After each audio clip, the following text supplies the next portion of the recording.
Oh, it must be summer, and the day must end in a Y because there's another wildfire out in California. So yeah, we're gonna get the latest on that. I believe that's up in NorCal. This is from I believe this is from NBC. Let's see what they have to say.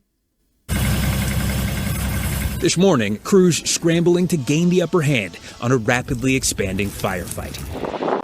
The park fire has already blackened over 360,000 acres, quickly becoming one of the largest in California's history. The size and intensity of the flames generating so-called fire tornadoes, destroying dozens of homes in mountain communities of Northern California that are all too familiar with disasters like this. There is so much trauma in our community. It wears on our first responders, firefighters, law enforcement. New satellite images showing how a small fire sparked by a suspected arsonist exploded into a sprawling behemoth, burning through thousands of acres an hour across multiple counties. Firefighters working around the clock. The line, of course, is the highway. They're trying to push the flames back as far as they can away from community centers. It's just one of more than 110 active fires burning across the West. Wildfire smoke seen as far as New England. With other extreme weather in the South, severe flooding in Tennessee even reaching Dollywood, a road outside Dolly Parton's iconic park collapsing, and guests wading through water inside. After a local flash flood warning, drivers now urged to use caution, but authorities say the park will reopen later today. And the big fear here is that the nation's largest wildfire could grow even larger. The good news is that the weather has been cooperating, allowing firefighters to get some containment. We're now up to 12%, but officials say this could last for months. Hoda? All right, Steve Patterson near Chico.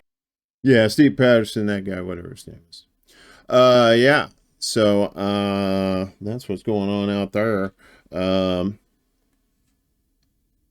So yeah, the fire scorched about 350,000 acres, making it the seventh largest ever recorded in California history. Nearly 2,500 firefighters battling the blaze, aided by 16 helicopters and numerous air tankers. Park fire seems to be a common theme. I believe that place has been hit more than once in recent years too.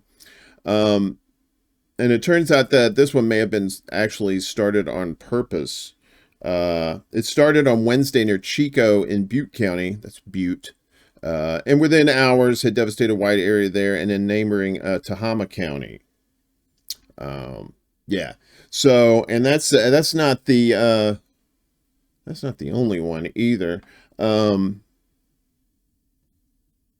It's pretty much California is just always covered in fires this time of year. So this is from CAL FIRE, from the state California state government website. This is the 2024 incident archive for California, and you just see fires up and down California there. 346,000, over 346,000 total emergency responses. 4,500 wildfires, 687,000 acres burned. Only one fatality so far, thank goodness. And a lot of structures there, 246. So you look at these, and it's a pretty good website. Tells you how much of the containment is. So you see a lot of these, like in San Joaquin, Fresno. A lot of these have already been taken care of. But this is the one that they're talking about here, the park fire, which started, like we said, July 24th, and so far devastating thousands and thousands of acres. Yeah, and I remember living out in LA, noticing that it was so dry out there, and whenever you drove out on the freeway, you had like all this dry grass in the summertime, and all it took was just somebody just flicking their cigarette out the window, and that was it. I remember I was working at Borders Books in Hollywood over there on Sunset and Vine, And the fire was coming over the Hollywood Hills. It was like those houses over there were in danger. We thought it was going to come down there, but, you know, they managed to contain it in time. But I think places like Malibu and out there close to the actual coastline. Yeah, a lot of dry weather in California. Love the weather, but it's a blessing and a curse when it comes this time of year.